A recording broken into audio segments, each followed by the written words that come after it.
Le chantier de Beaublanc prend de la hauteur avec la pose de la première pierre des 2 nouvelles salles annexes du Palais des Sports qui devraient être en service d'ici 2029. Cet été, nous avons achevé l'ensemble des fondations. On a terminé cette phase de pieux, on a terminé la phase de terrassement. Et depuis la rentrée, donc les compagnons maçons s'attachent à faire ce qu'on appelle les têtes de pieux. Donc c'est le haut du pieu et ensuite bâtir tout ce qu'il y a au-dessus. Donc ce qu'on appelle les longrines. En gros, c'est des poutres qui sont enterrées.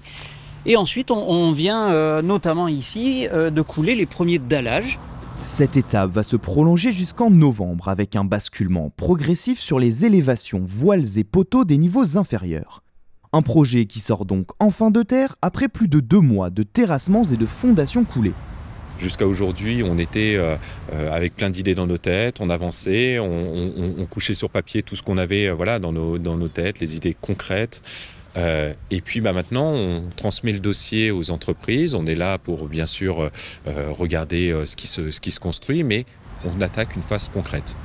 Des travaux qui ne prennent pas de retard et qui devraient se terminer en 2029.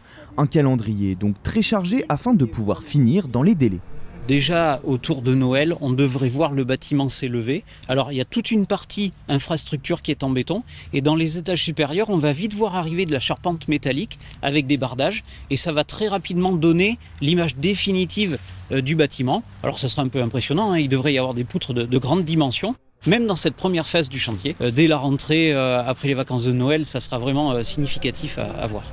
Premier rendez-vous important mi-2027 avec la livraison des 2 premières salles du complexe afin de commencer la restructuration du Palais des Sports qui s'étend sur 2 ans et qui permettra d'augmenter la capacité de 800 places.